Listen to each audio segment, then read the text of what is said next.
In the heart of the Arizona desert, where the sun beats down relentlessly and secrets are swallowed by the vast, shifting sands, a chilling mystery lay dormant for 2 decades.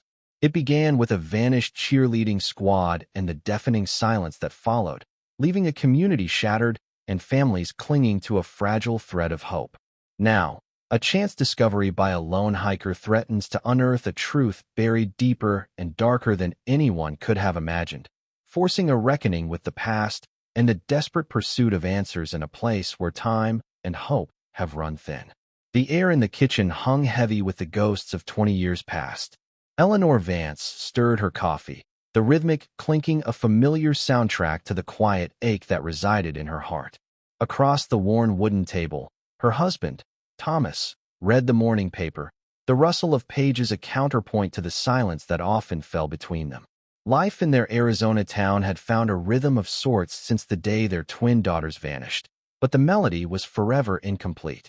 April and Amber, their vibrant girls, had simply disappeared after a cheerleading performance, leaving behind only unanswered questions and a void that 20 years had failed to fill. Eleanor often wondered what they would look like now, at age 34. Would they have families of their own? These questions, like desert sand, shifted and settled, a constant, quiet torment. A sudden buzz from her phone made Eleanor jump, the sound jarring in the stillness. She expected a text from a colleague or perhaps a friend from her support group. But the name that flashed on the screen sent a shiver down her spine. Detective Miller.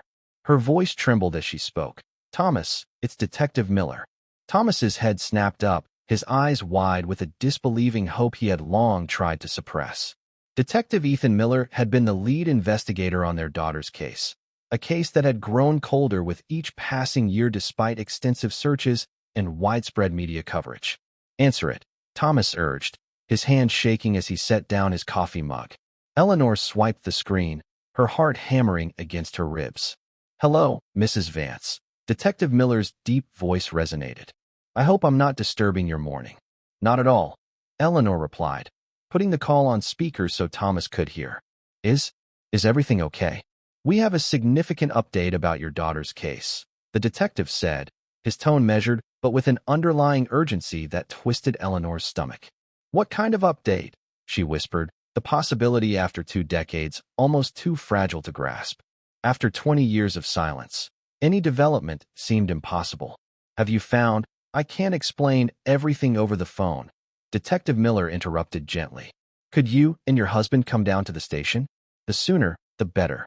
Thomas leaned forward, his voice firm. We'll be there immediately, he assured the detective. Thank you. I'll be waiting. The call ended, leaving a profound silence in the kitchen.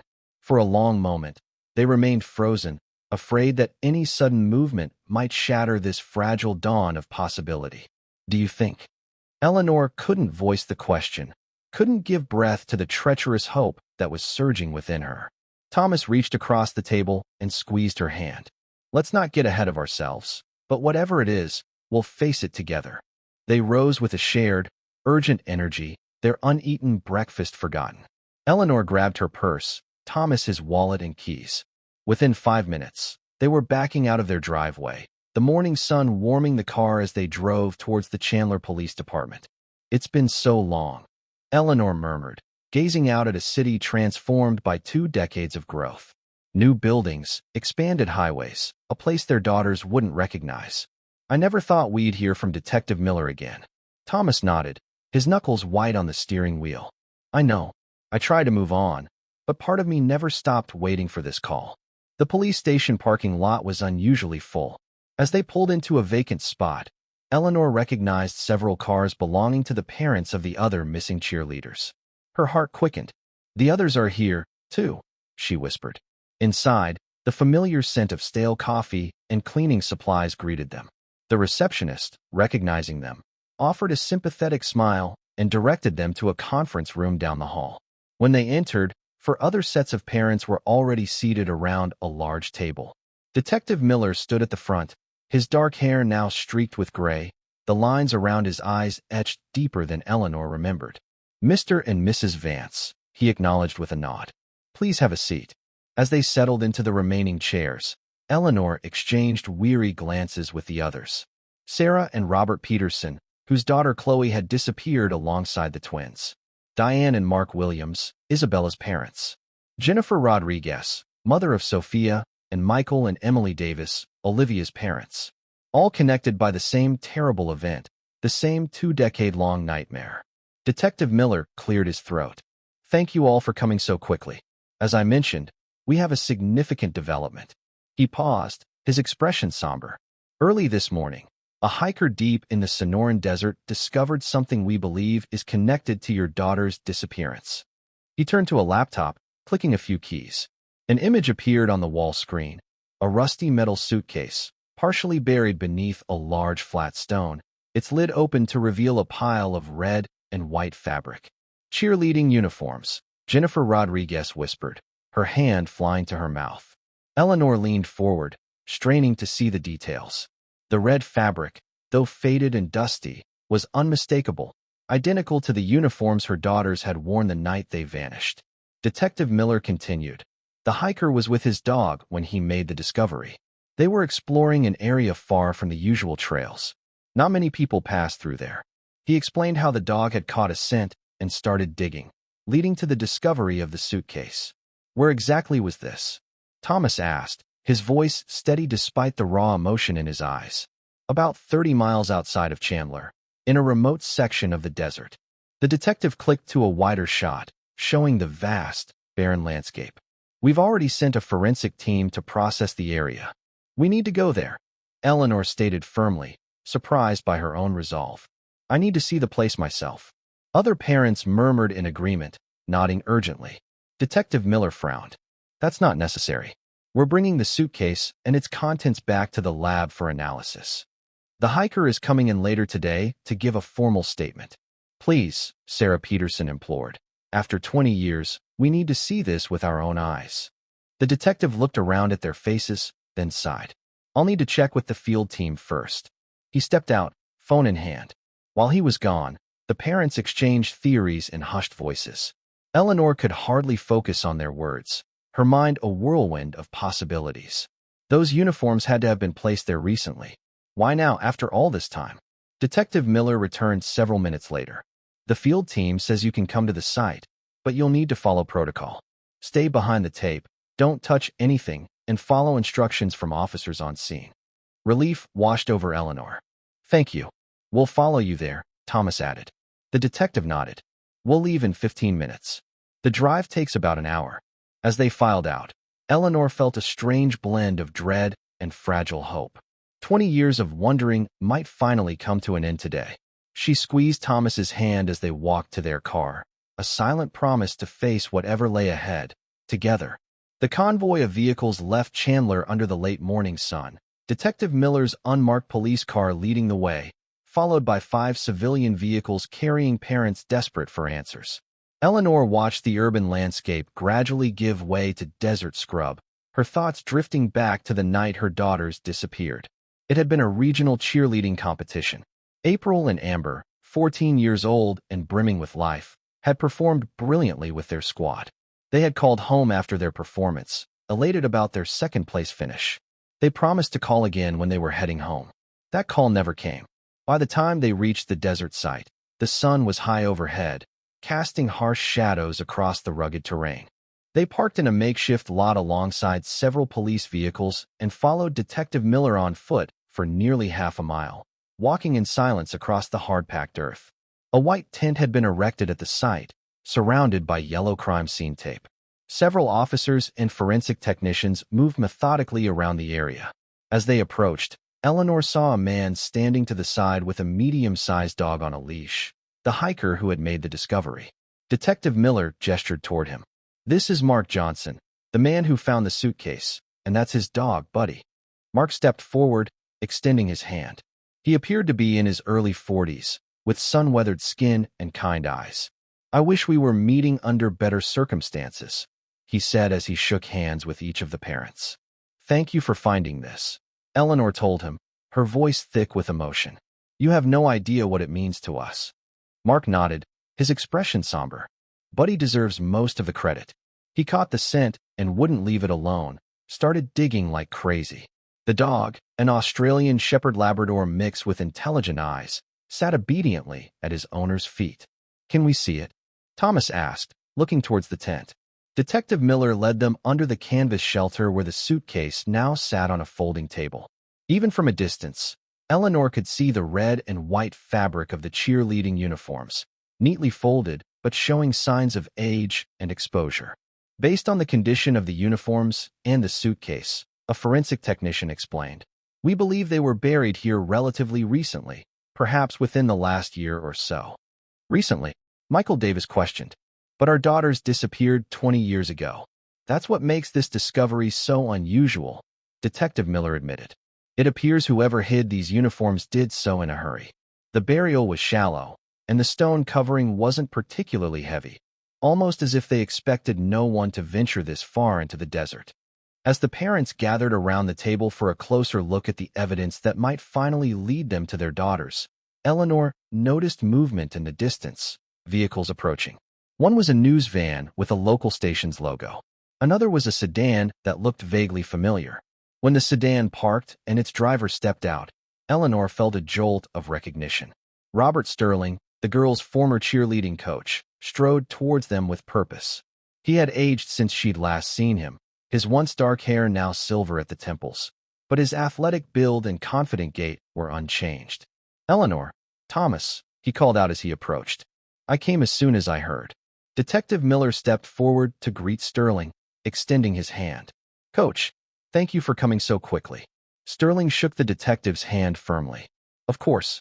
When it concerns my girls, I drop everything." Eleanor noticed how he still referred to the cheerleaders as his girls, even after 2 decades.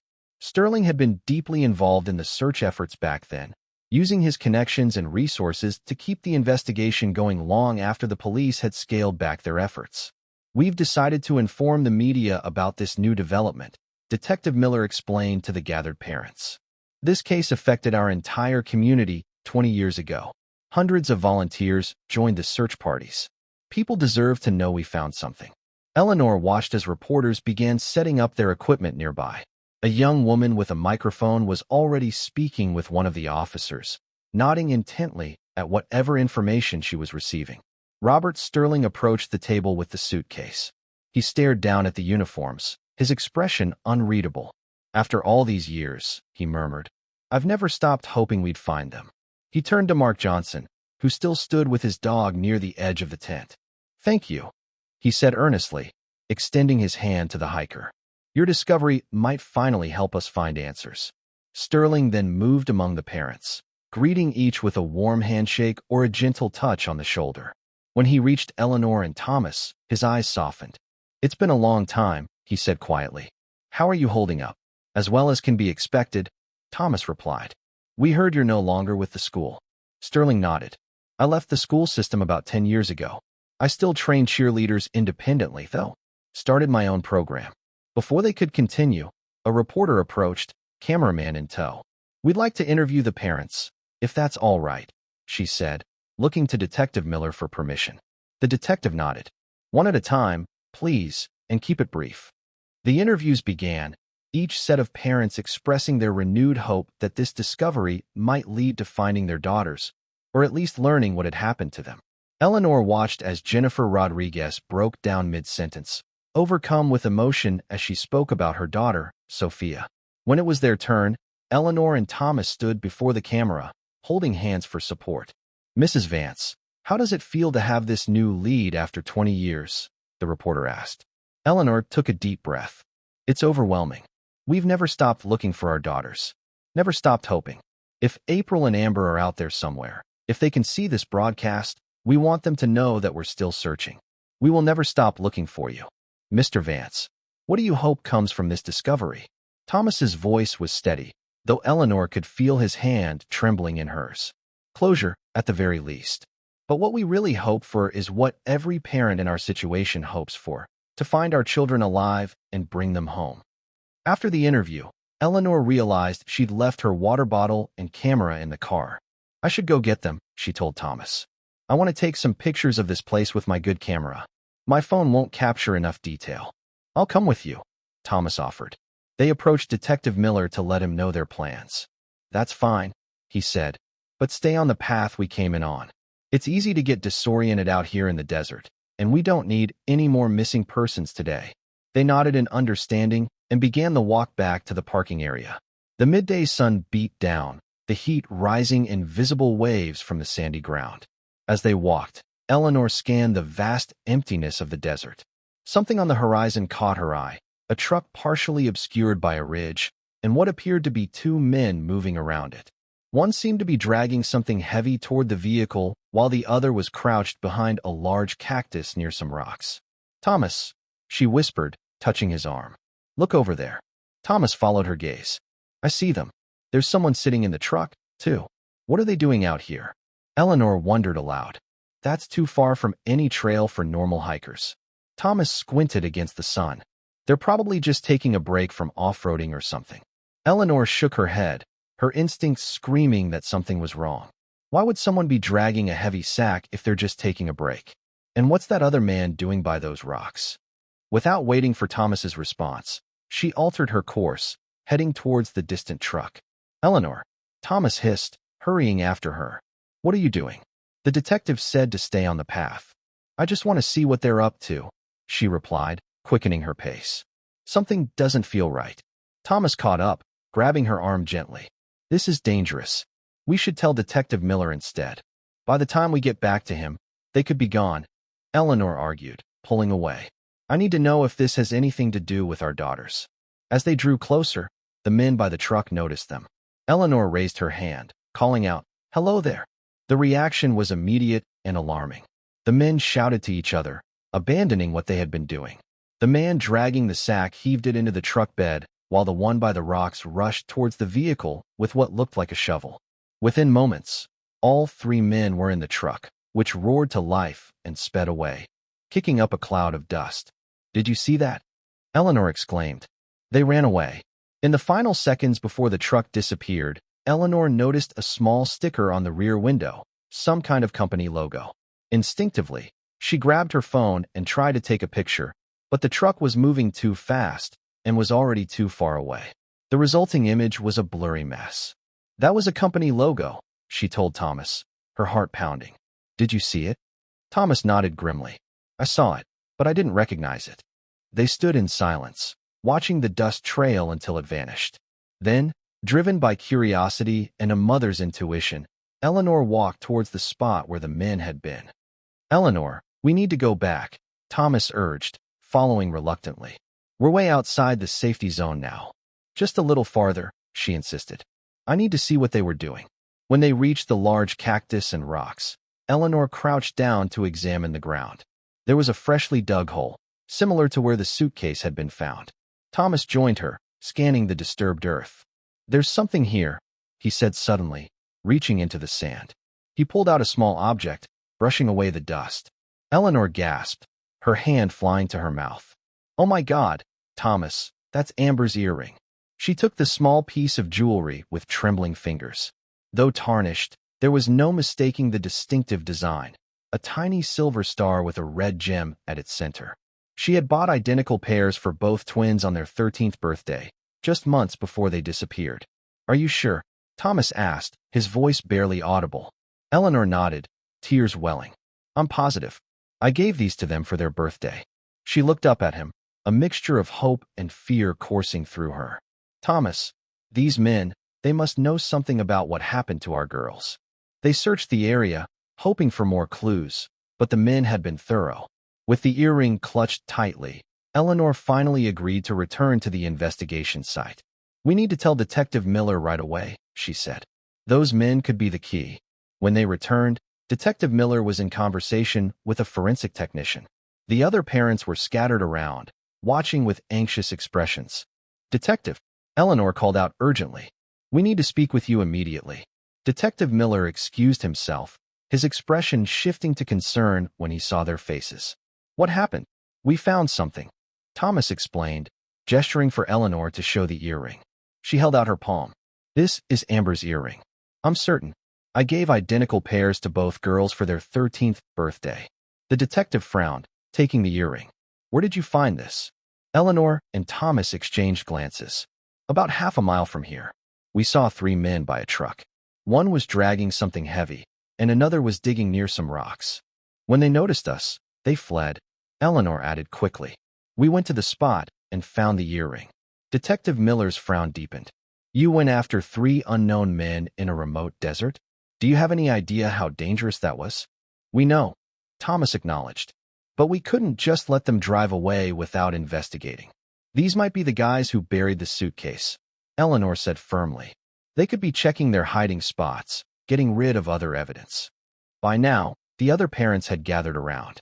Robert Sterling pushed through the crowd, his expression grave. "What's going on?" Detective Miller held up the earring. "The Vances found this near where they spotted 3 suspicious men. Mrs. Vance believes it belonged to her daughter, Amber." Sterling's eyes widened. "That does look like the earrings the girls used to wear. Did you get a good look at these men?" Detective Miller asked Eleanor and Thomas. "Would you recognize them?" "It was too far to see their faces clearly, but I think I remember the shape of one and what they were wearing," Thomas admitted. "I did notice a company logo on the truck's rear window, though." "A logo?" The detective reached for his notepad. "Did you recognize it?" Eleanor shook her head. "Not clearly, but I tried to take a picture." She showed him the blurry image. "It's not much help. Could you draw what you remember?" Detective Miller asked, handing her the notepad and a pen. Eleanor took them hesitantly. "I'm not much of an artist, but I'll try." She began sketching, attempting to recreate the logo.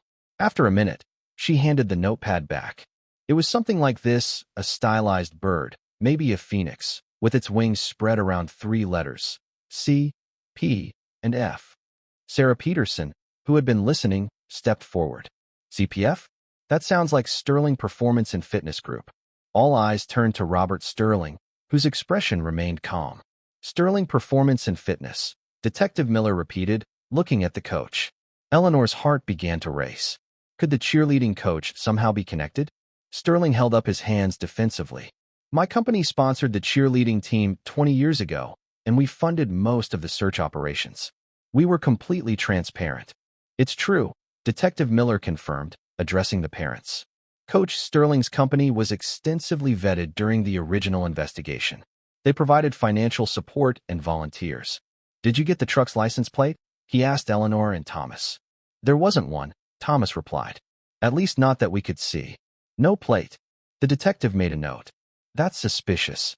Mark Williams, Isabella's father, had been sketching too. He held up his drawing.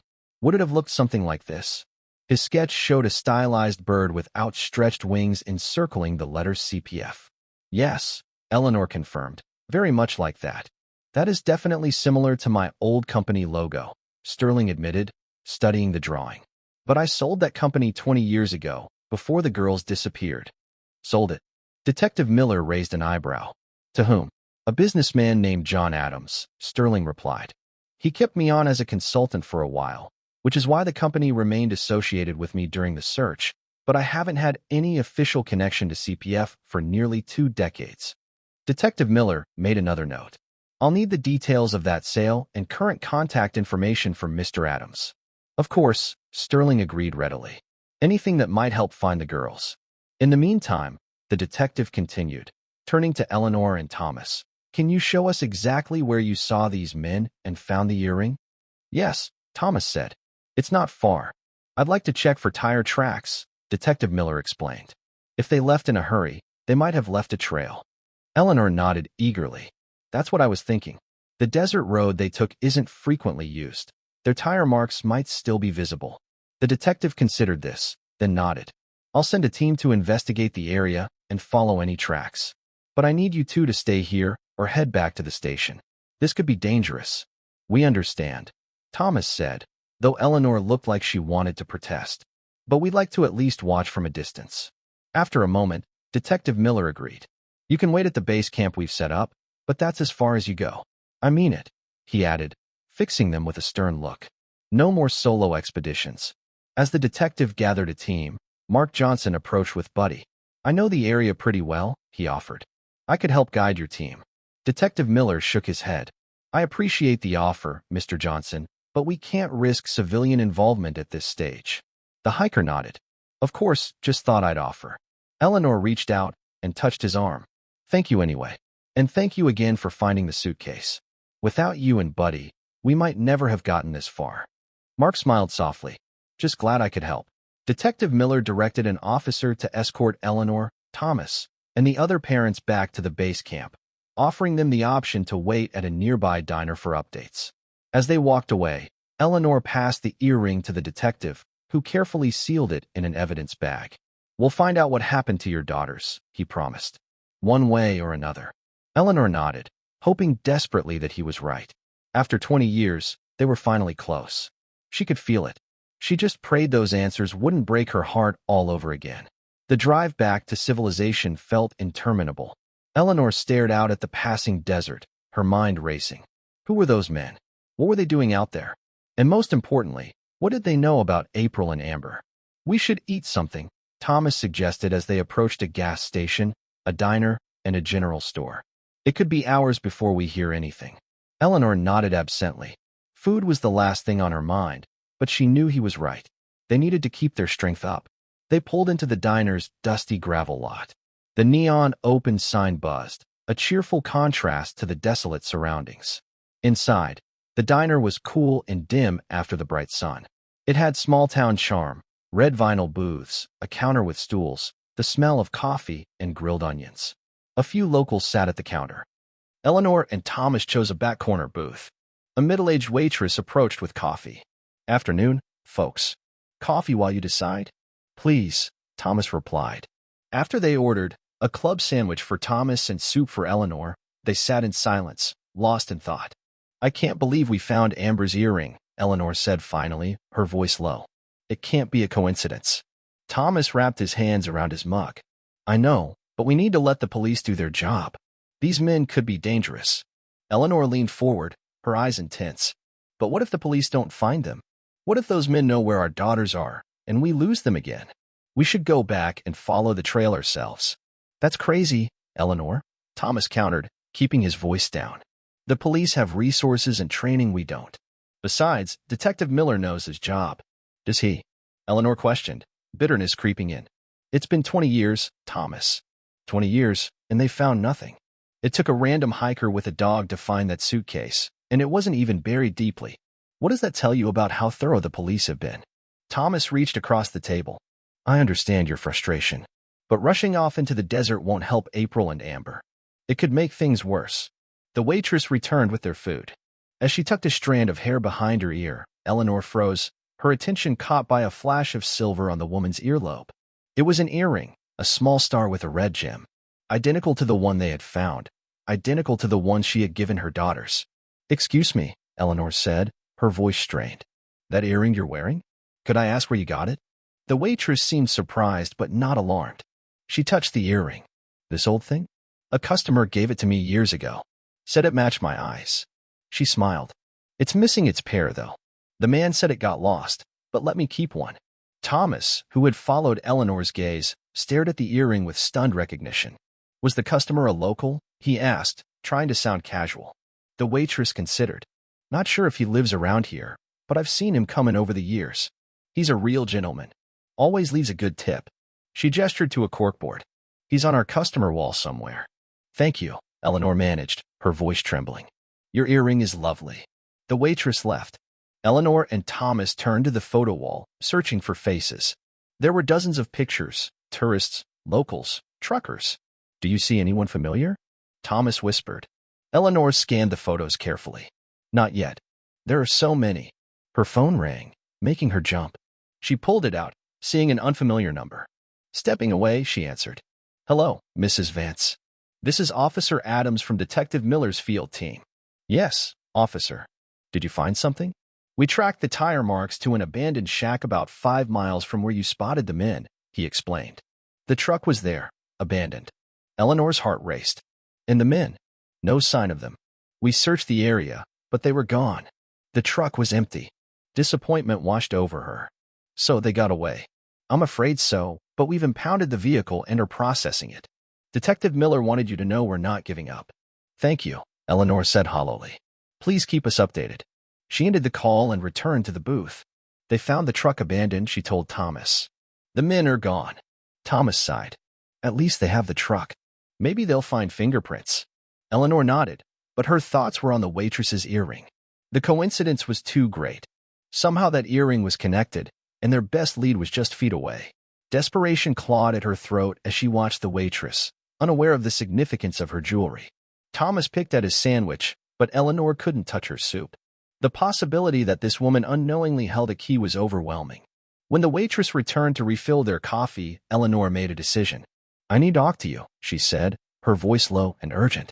"It might sound crazy, but please hear me out." The waitress set down the pot, her expression curious. "Is something wrong?" "No, it's not that," Eleanor assured her. "It's about your earring." Thomas shot her a cautionary glance, but Eleanor pressed on. "This morning, I found the matching pair to your earring in the desert," she explained, watching the waitress's face. "It belongs to my daughter, who disappeared 20 years ago, along with 5 other girls from their cheerleading squad." The waitress's hand went to her earring, her eyes widening. I don't understand." "The police found their cheerleading uniforms buried in the desert today," Thomas added gently. "And then Eleanor found our daughter's earring, identical to yours, at another site nearby, where some men were digging." The waitress stood frozen, glancing between them as if trying to gauge if they were delusional or dangerous. "You think this earring has something to do with your missing daughter?" "I know it sounds incredible," Eleanor acknowledged. "But those earrings were a matched set. I gave them to my daughter for her 13th birthday just months before she vanished. The odds of you having an identical earring by pure coincidence." She left the sentence unfinished. The waitress sat down heavily beside Thomas, her face pale. "The man who gave this to me. I had no idea." She fell silent, thinking deeply. "Do you remember who gave it to you?" Thomas asked softly. She nodded slowly. "I can't recall his name, but he's been here a few times over the years, though not as often recently. He's a friend of Robert Davis, who lives on a ranch about 10 miles from here." "Robert Davis?" Eleanor repeated, committing the name to memory. "He's a catering customer," the waitress explained. "The diner delivers meals to his ranch every day. In fact," she checked her watch, "I'm due to make his delivery in about 20 minutes." Eleanor and Thomas exchanged meaningful glances. "I don't know if I can trust you," the waitress continued, her voice wavering. "Giving out customer information could cost me my job, and jobs aren't easy out here." "We understand," Eleanor assured her. "But if these men have information about our daughters, wouldn't you want to help?" The waitress considered, then made a decision. "Look, I can't give you his address, but I deliver his order in 20 minutes. If you happen to follow me, well, I can't control who drives on public roads, can I?" Relief flooded through Eleanor. "Thank you. You have no idea what this means." "Just promise me something," the waitress said, standing. "If anything happens, don't mention my name. This is the only job I've got." "We promise," Thomas said solemnly. The waitress nodded and returned to the kitchen, leaving Eleanor and Thomas to quickly finish their meals and pay the bill. As they walked back to their car, Thomas spotted a familiar figure at the gas station across the street, Mark Johnson, filling his truck while Buddy watched from the passenger seat. Before they could approach him, the diner's side door opened, and the waitress emerged, loading insulated bags onto a delivery motorcycle. She caught Eleanor's eye, then looked away as she secured the bags and climbed onto the bike. "Let's go," Eleanor whispered, sliding into the passenger seat. Thomas started the engine and waited until the waitress pulled out before following at a discreet distance. They drove in tense silence, the desert stretching endlessly. After about 15 minutes, the waitress turned onto a dirt road marked by a weathered sign, Davis Ranch. Private property. Thomas continued past the turnoff, then pulled over out of sight. "Now what?" he asked. "We wait until she leaves, then we approach the gate," Eleanor decided. "We'll ask to speak with Robert Davis about his friend John, the man who gave the waitress Amber's earring." "But that's risky, Eleanor. Maybe for today, we just observe. At least we know where his property is, and we can pass that along to the police." They reversed and parked on a small rise that offered a view of the ranch entrance. The property was surrounded by a high fence with security cameras. Beyond it, they saw several buildings, a main house, smaller structures, and stables. The waitress had parked her motorcycle by the gate, handing the catering order to a security guard. The size of the delivery suggested it was for many people, far more than a single ranch owner would need. What kind of ranch needs catering for dozens daily? Thomas wondered aloud. Maybe he has a lot of hands, Eleanor suggested, though she shared his suspicion. After several minutes, the waitress retrieved her bags and climbed onto her motorcycle. They watched her drive away, disappearing down the dirt road. Should we call Detective Miller? Thomas asked, his hand hovering over his phone. Eleanor considered. We don't have concrete evidence that Davis is connected. Just a chain of coincidences. I'm not sure the detective would drop everything. As they weighed their next move, the ranch gate creaked open, and a blue Jeep rolled out. Inside were 3 men. Eleanor immediately recognized them as the ones from the desert. That's them, she hissed, ducking down. Thomas tensed as the Jeep approached, driving past their parked car. For a brief moment, as the vehicles passed, Eleanor made eye contact with one of the men in the back seat. They saw us, she whispered, her heart pounding. We need to leave now. Thomas started the engine and pulled back onto the road, heading away from the ranch. In the rearview mirror, he saw the Jeep slow, then make a U-turn. They're coming after us, he said, his voice tight. Eleanor twisted to look. The Jeep was gaining speed. Drive faster. Thomas pressed the accelerator, but their car was no match on the rough road. Within minutes, the Jeep caught up and swerved in front, forcing Thomas to slam on the brakes. The Jeep doors opened, and the 3 men stepped out. Simultaneously, 2 more vehicles emerged from the ranch gate, speeding towards them. Thomas. Eleanor breathed, fear clutching at her throat. What do we do? But it was too late. The men surrounded their car, one gesturing for them to roll down the windows. Get out, he ordered. With no choice, Eleanor and Thomas complied, stepping out with hands raised. Who are you, and why are you watching the ranch? Another man demanded. Eleanor straightened her spine, finding courage in desperation. My name is Eleanor Vance. This is my husband, Thomas. We're looking for our daughters who disappeared 20 years ago. We believe someone at this ranch might have information. The men exchanged glances. Then the first man spoke into a radio. We have the couple from the desert. Say they're looking for missing daughters. Awaiting instructions. After a moment, a voice crackled back. Bring them in. Surrounded by the men, Eleanor and Thomas were escorted into one of the newly arrived vehicles and driven through the gates of Davis Ranch. Their search for answers had led them straight into what might be the lion's den, and Eleanor was unsure whether to feel terrified or hopeful at the prospect of finally discovering the truth. The interior of Davis Ranch was immaculately maintained, with manicured lawns and flower beds. It looked like any wealthy retreat, peaceful and orderly, with no hint of the darkness Eleanor suspected. They were led into the main house through a side entrance and down a hallway decorated with expensive art. The men brought them to an empty room, a study with bookshelves and a large desk. The windows offered a view of the distant mountains, a stark contrast to the fear Eleanor felt. Wait here, one man ordered, searching them and confiscating their phones, wallets, and keys. Then they left, locking the door. Thomas immediately tried it. They've trapped us, he said, his voice tight. We should have called Detective Miller. It's too late now, Eleanor replied, searching the room. The desk drawers were locked. Nothing could serve as a weapon. What do they want with us? Thomas wondered, pacing. If they're involved, why not get rid of us in the desert? Why bring us here? Eleanor shook her head. I don't know, but they must have a reason. They fell silent as footsteps approached. The door swung open to reveal a stocky man in his 60s, dressed in an expensive suit. His silver hair was neatly styled, and he wore a heavy gold watch. Mr. and Mrs. Vance, he greeted them, his voice smooth. I'm Robert Davis. I understand you've been asking about me. Where are our daughters? Eleanor demanded. Please, have you seen them? Davis raised an eyebrow, seemingly amused. Straight to the point, I see. But I'm curious. What brings an aging couple to my property, spying on my men? My security team says they saw you earlier, watching them. Now you show up here. Care to explain? Thomas placed a steadying hand on Eleanor's arm. We found evidence connecting your ranch to our daughter's disappearance 20 years ago, he said evenly. A cheerleading uniform buried in the desert. An earring belonging to our daughter Amber, which your friend gave to a waitress. And a truck with the CPF logo, Sterling Performance and Fitness, the company that sponsored their team. Davis's expression remained neutral, but something flickered in his eyes, recognition, perhaps, or weariness. You've been busy, he acknowledged. But I'm afraid you've stumbled into something you don't understand. Then explained, Eleanor challenged. Tell us what happened. Davis sat on the edge of the desk, studying them. Information has a very expensive price, Mrs. Vance. and I'm not sure it's my place to make the explanation you seek. What price? Eleanor asked desperately. We'll pay anything. Just tell us where April and Amber are. A cold smile spread across Davis's face. It's not about money, but since you've learned too much, I don't have many options. He stood and moved to the door, opening it to reveal the three men.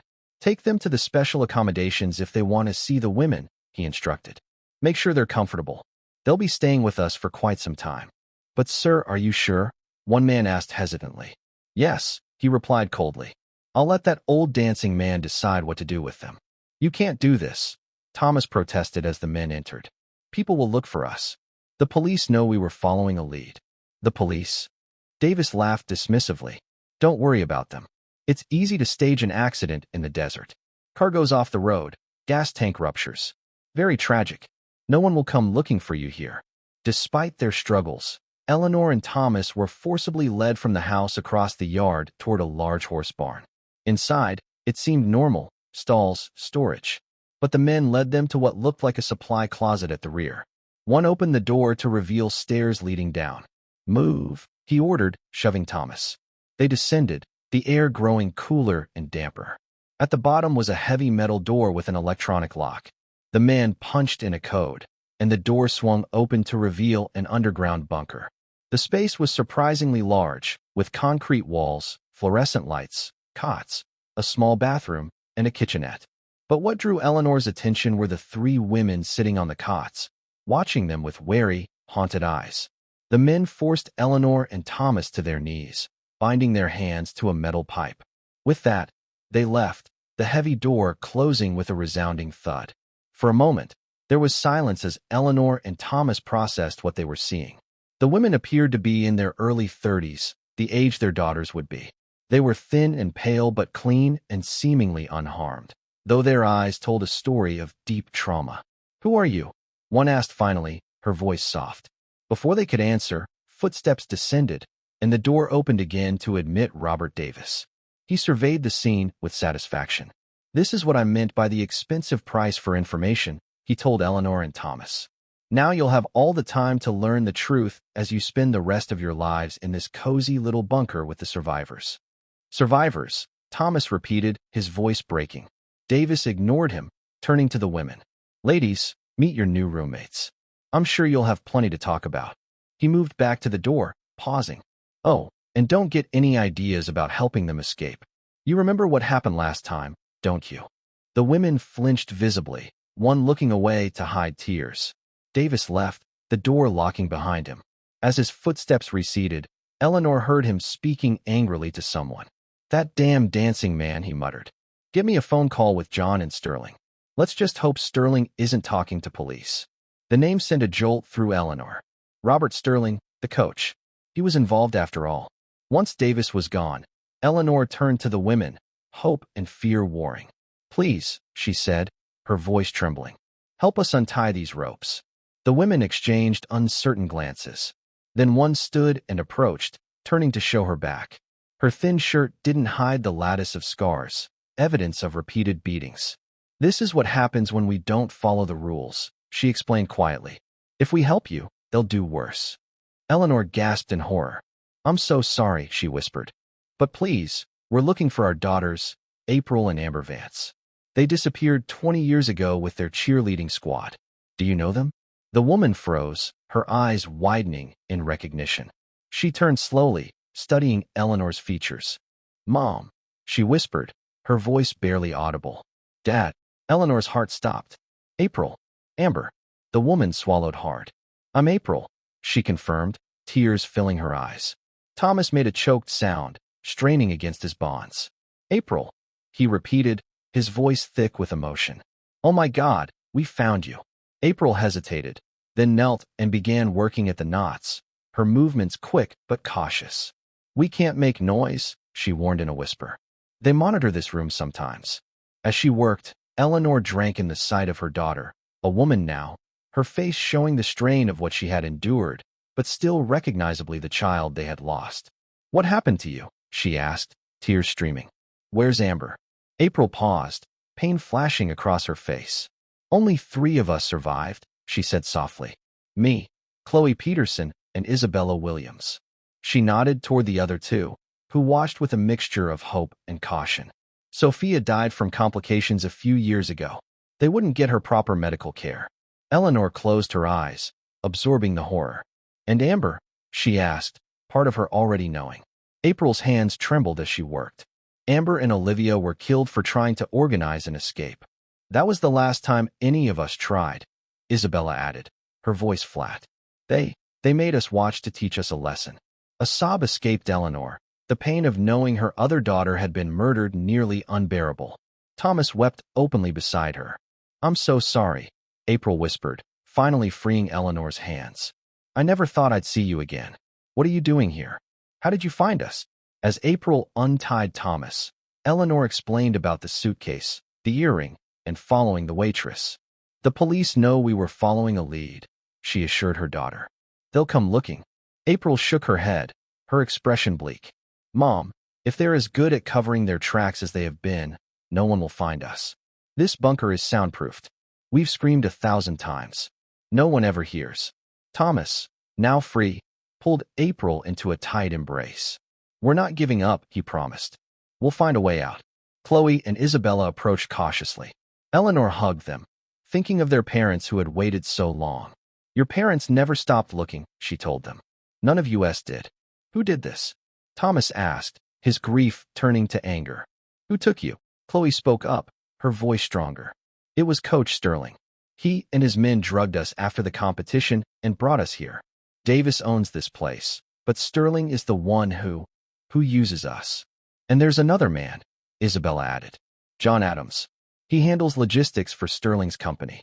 Everyone thinks he's the owner, but it's still Davis behind everything. They just use John as a front. Eleanor remembered Detective Miller saying Sterling sold his company. So Sterling lied? April nodded. Sterling visits once a month, but otherwise we just stay down here. No one is allowed to touch us except him. Not even Davis or John. We're his special girls, he says. The horror of their situation was overwhelming. Hours passed. Just as they gathered courage to talk about escape, distant noises echoed from above, shouting and gunshots. April rushed to help Thomas find something to signal their presence. Settling on a metal food tray, he began banging against the pipe. The noise was deafening. They took turns banging and shouting. Despite April's doubts, they had to try. Minutes that felt like hours passed. The gunfire above fell silent. Then, miraculously, they heard movement on the stairs, followed by voices calling. Police! Is anyone down there? Hope surged as they all shouted back, directing the rescuers to the locked door. After tense moments, the lock disengaged, and the door swung open to reveal officers in tactical gear. One held up an electronic car key. We need medical assistance. An officer called into his radio. We have 5 civilians, appears to be the missing persons, and 2 others. As they were let up, Eleanor held tightly to April's hand, afraid she might vanish again. Outside, the ranch swarmed with police and ambulances. Several bodies lay on the ground, covered. Men who had resisted arrest. Near the main house, Eleanor spotted Detective Miller coordinating. Beside him stood Mark Johnson and the waitress, both relieved. Robert Davis and the 3 men from the desert were being loaded into cruisers, handcuffed. Detective, Eleanor called out, her voice breaking. We found them. We found our daughter April, and Chloe and Isabella too. But the others didn't make it. Detective Miller approached quickly, his expression a mixture of shock and relief. Mrs. Vance, Mr. Vance, are you all right? We've been searching since the hiker and waitress reported you missing. Robert Sterling is behind this, Thomas told him urgently. He took the girls 20 years ago. He's been keeping them here. The detective's expression hardened. We just interviewed Sterling hours ago. Radio all units. Priority 1. Locate and apprehend Robert Sterling. Consider him dangerous. Block all exits and check his residence. As paramedics checked them, Eleanor felt a complex mix of emotions. Joy at finding April, devastating grief for Amber, and a burning determination for justice. They had found some answers, but the full truth was still emerging. A truth more horrific than they could have imagined. The police station buzzed. Additional officers had been called in, and reporters gathered outside. Eleanor, Thomas, and April sat in a small interview room, unwilling to be separated. April held their hands tightly. Across the hall, Chloe and Isabella gave statements, each with an advocate. Detective Miller entered with water and tissues. His face showed the strain, but his jaw was set. "We've got roadblocks up," he informed them. "Sterling won't get far." "Has he fled?" Thomas asked. The detective nodded grimly. "Officers found his house empty. He must have bolted. But we'll find him." He turned to April. "I know this is difficult, but we need to understand exactly what happened." April took a deep breath and nodded. "I want to tell you everything. I want him caught and punished for what he did to us."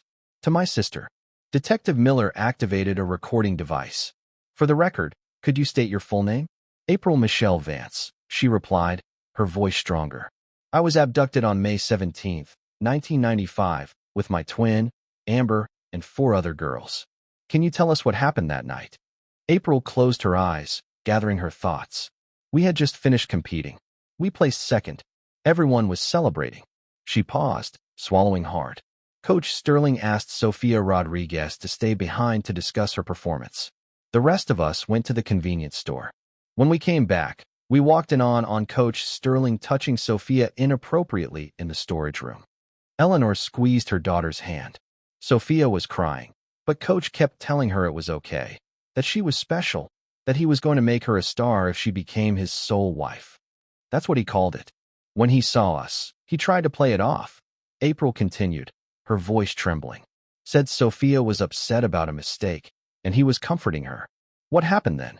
Detective Miller prompted gently. "We knew something was wrong. Olivia Davis said we should tell our parents or the principal. Coach got really angry. He left, and we thought he was going to talk his way out, but instead he came back with 3 men, the same ones at the ranch. They had syringes." Her voice broke. "They injected us with something. I remember feeling dizzy, then nothing until I woke up in that bunker. All 6 of us were there. Sofia told us that Coach had been inappropriate with her for months. She wasn't the only one. He'd targeted several girls, promising special training and careers if they would be his sole wives. Some agreed because they believed his promises." "And after your abduction?" the detective asked. April's grip tightened. "At first, we thought we'd be rescued quickly. We knew our parents would be looking. But days turned into weeks, then months, then years." She described how Sterling would visit, selecting one of the girls to serve him, how Davis and John Adams managed day-to-day operations, providing food but keeping them isolated. "Sofia got sick about 5 years ago." April continued, her voice hollow. "She had infections, fevers. We begged them to take her to a doctor, but they wouldn't.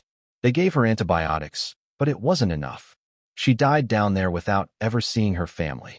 Eleanor wiped tears, thinking of Jennifer Rodriguez, who would never see her daughter alive. "And Amber?" Detective Miller asked gently. "What happened to her and Olivia?" April took a shuddering breath. "About 3 years ago, we planned an escape. Amber had managed to steal a key card from a guard. We waited until the middle of the night." Her voice faltered. Thomas put his arm around her. "We almost made it out of the barn," she whispered. "But the alarm went off. Guards came from everywhere. Amber and Olivia were in front. They were caught first. Sterling was furious. He said he needed to make an example to ensure our obedience." She couldn't continue, overcome by the memory. Detective Miller waited patiently. "He killed them," April finally managed. "Made us watch as he strangled them. Said if any of us tried to escape, the same would happen. After that, they knew there was no hope. They just tried to survive." The detective's face was grim as he made notes. "And the ranch? What was it used for besides holding you captive?" "Money laundering, I think," April replied. "We overheard conversations. Sterling's company, CPF, was a front for something bigger. They talked about shipments, distribution routes. I think they were involved in drug trafficking. That would explain the catering deliveries," Thomas mused. "Food for workers." Detective Miller nodded. "We'll investigate those angles. The FBI is on their way. This crosses into their jurisdiction with the trafficking and kidnapping." He turned back to April. "You mentioned the earrings. Do you know how one ended up with the waitress?" April nodded. "John Adams took them from Amber after she was killed. I heard him tell a guard he thought they were pretty. Later, I overheard him boasting about giving one to that cute waitress. He kept the other as a trophy." "And the uniforms? Why were they buried recently?" "I'm not sure," April admitted. "But a few weeks ago, there was an argument between Sterling and Davis. Sterling wanted to get rid of evidence that could connect him to us. He told Davis to handle it. Maybe that's when they hid the uniforms, but Davis's men were reckless. They always thought the desert could hide anything. As the interview continued, more details emerged. By the time they finished, the sky had darkened. Detective Miller looked exhausted but determined. "We'll need more statements, but you've given us enough. The FBI will want to speak with you." "What happens now?" Eleanor asked, her arm around April protectively. "First, we need to get you all checked out at the hospital," he replied. "Then safe accommodations. This case will attract attention, and we need to protect your privacy." Just then, another officer appeared, beckoning urgently. Detective Miller excused himself. Through the glass, they saw him receive news, his expression changing from concern to grim satisfaction. He returned. "We've got him," he announced. Highway Patrol stopped Sterling trying to cross into New Mexico about 30 minutes ago. He's being transported back to Chandler. Relief flooded through Eleanor. The monster who had stolen their daughters, who had murdered Amber, would face justice. It wouldn't bring back the dead, but it was a start. "There's something else," Detective Miller added. "The team at the ranch has found financial records linking Sterling, Davis, and John Adams to an extensive drug trafficking operation. The cheerleading and fitness business was just a cover." April nodded wearily. "I suspected something like that. The men who brought our food sometimes talked about shipments." As they prepared to leave, the waitress from the diner appeared, escorted by an officer. She approached hesitantly, her eyes red. "I'm so sorry," she said to Eleanor and Thomas. "If I had known what that earring meant." "You helped save our daughter," Eleanor assured her, rising to embrace her. "We can never thank you enough." The waitress reached into her pocket and withdrew the earring. "This belongs to your family," she said, placing it in Eleanor's palm. "I don't deserve to keep it." Eleanor closed her fingers around the small silver star, thinking of its pair that had led them to April. Such a tiny thing to have played such a crucial role. "Thank you," she whispered. The officer spoke up. "The hiker, Mr. Johnson, wanted me to tell you he's glad you're safe. He's the one who noticed you were missing and alerted us.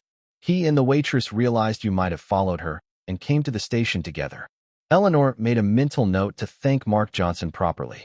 Without his discovery and subsequent concern, they might never have found April. As they left the interview room, they passed open doors where other reunions were taking place.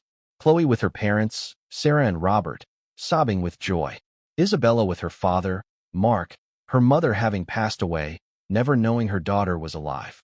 In the main area, Eleanor spotted Jennifer Rodriguez and the DeVises being gently informed their daughters had not survived. Their anguished cries cut through the station's activity, a stark reminder of profound loss. April paused, watching them with tears. "I wish I could have saved them," she whispered. "Sophia, Amber, Olivia, they deserve to come home too." "You survived," Thomas told her gently. "You kept the truth alive. Because of you, their stories will be told, and the men responsible will pay." Eleanor pulled her daughter close, savoring the miracle of having her in her arms after 20 years of emptiness. The road ahead wouldn't be easy. April and the other survivors had years of trauma to process, and the family had to learn to live with the joy of April's return and the confirmed loss of Amber. But for now, in this moment, they were together. It was more than Eleanor had dared hope for that morning. A chapter of their lives, painfully unfinished for 2 decades, was finally reaching its conclusion, making way for whatever came next. Thank you for reading this story. If you found it compelling, please consider subscribing for more narratives like this.